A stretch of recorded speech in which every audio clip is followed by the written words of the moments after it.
Continued confusion over inherited IRA rules and the withdrawal rules with that. What's the latest update? I've got that and more coming up.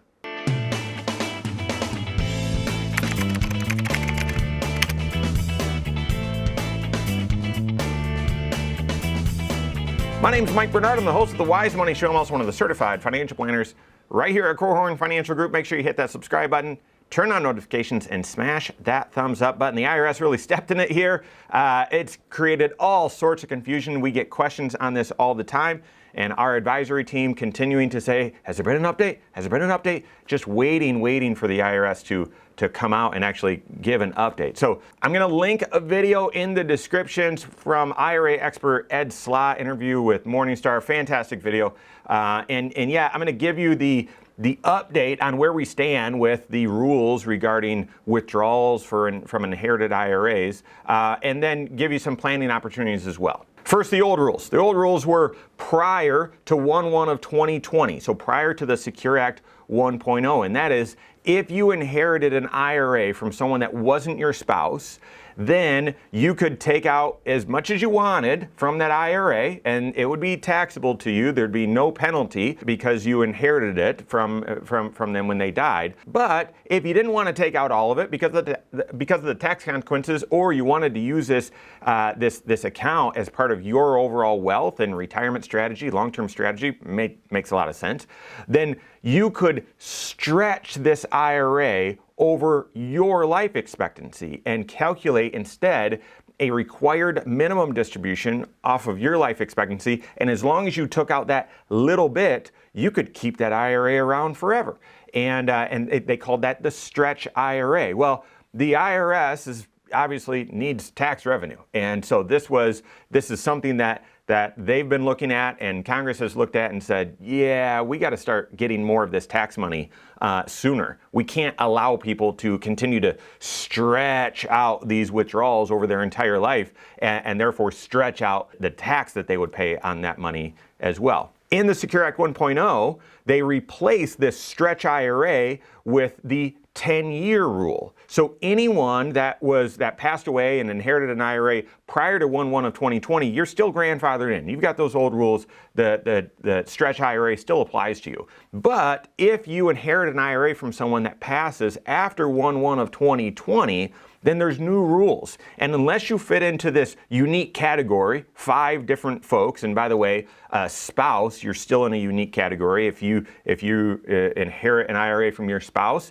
you can take that as your own IRA. You can do some other things with it. You're not grandfathered, but you're in a separate category. Same with minor children, same with beneficiaries who are just about the same age as the person that passed away, same as individuals with disability and so on. So there's a category that you still have the old rules or different rules. But for the rest of us that inherit an IRA from someone after they pass away after 1/1 of 2020, say you inherit an IRA from a parent, you now have this 10-year rule. Well, as soon as that came out, Secure Act 1.0, we all assumed we knew what that meant.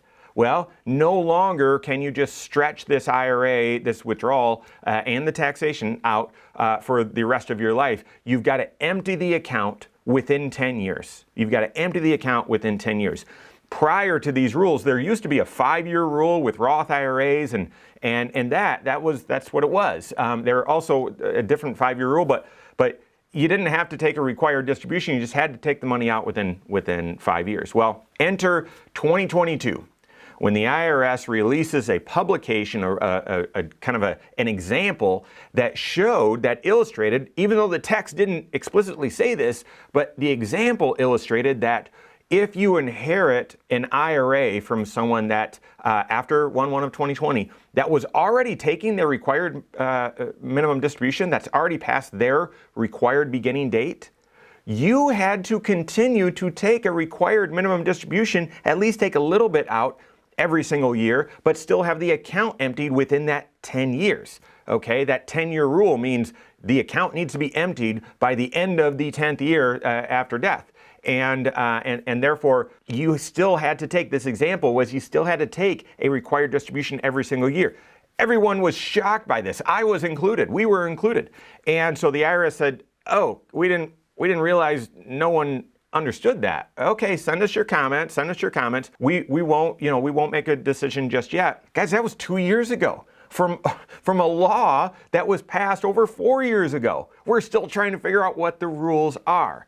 So, what are the rules? The latest update that the IRS gave at the time that I'm recording this was actually late last year or fall of 2023, where they seemed to suggest, yes, that example is going to be the law of the land. That will be the rule. If you inherit an IRA from someone that has already started their required minimum distribution, you have to continue that required minimum distribution based on your own life expectancy, so a smaller amount each year, and still withdraw the entire account balance, have the account emptied by the end of that 10th year after death. But they are still not enforcing that. They waived that for 2021, for 2022, and in that last notice that they sent out in the fall of 23, they waived it for 2023 as well. At the time that I'm recording this, again, early April, we have not heard yet whether they are going to enforce it for 2024 or not.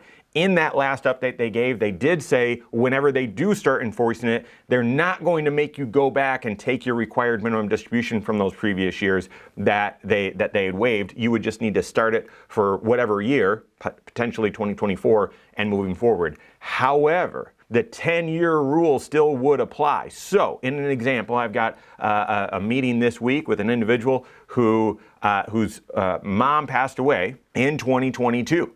And her income, this client's income, is a little bit higher. She's single as well. And so last year, 2023, we looked and said, you're probably going to have to start taking a required minimum distribution, but it's waived right now. Let's not take it. Let's not take it just yet.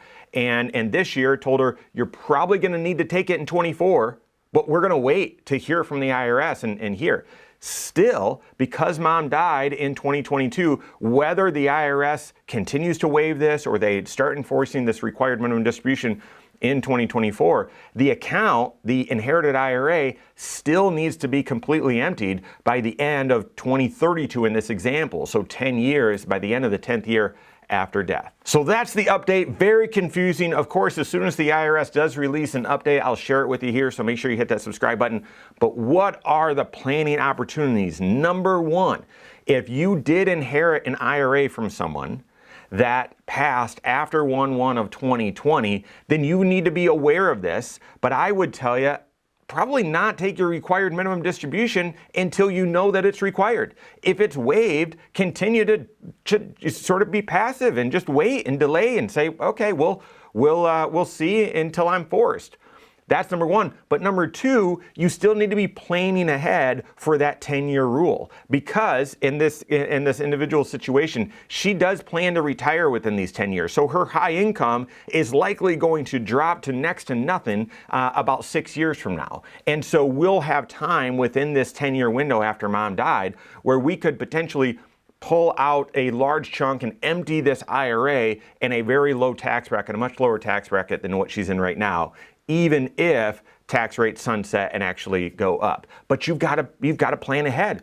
If you're in a situation where, you know what, no, I'm in the 24% tax bracket, and I'm going to be in the 24% tax bracket for as long as I can tell, as long as I can see, and if I have to take out, a lot of this inherited IRA during just a couple of years, that could push me into the higher tax bracket. Maybe even though the RMD is waived, maybe you still take a little bit so that you can lessen the burden of still ensuring that the account is emptied within 10 years. And then the final planning opportunity is everything that I've said, everything that I'm talking about here is the 10-year rule on inheriting an IRA, a pre-tax IRA. Notice I have not talked about inheriting a Roth IRA.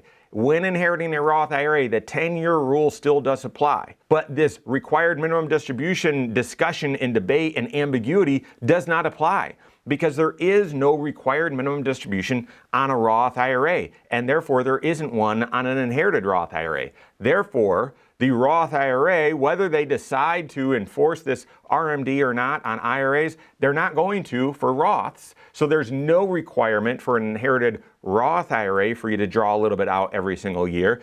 The account just needs to be emptied by the end of the 10th year. And therefore, for many people, if you don't need this money immediately, then you've got to look at, well, how can I keep it invested and keep it in that inherited Roth IRA right up until that last year and take it out at the deadline. I've done a few other videos on how you can parlay that, how you can take that inherited Roth IRA and move it into another tax shelter and avoid the tax for the rest of your lifetime. So you'll want to tune into that as well to see if any of those strategies exist. But those are the three big planning opportunities right now with what we know from the latest from the IRS. Work with your certified financial planner on this. This is an enormous tax planning, but financial planning issue and situation that you need to plan through. So work with your CFP on that. If you don't have a CFP on your team, you can contact one on my team. Find us online, Korhorn.com. That's Korhorn with K, wisemoneyshow.com. You can find us there as well, or send us an email, info@Korhorn.com.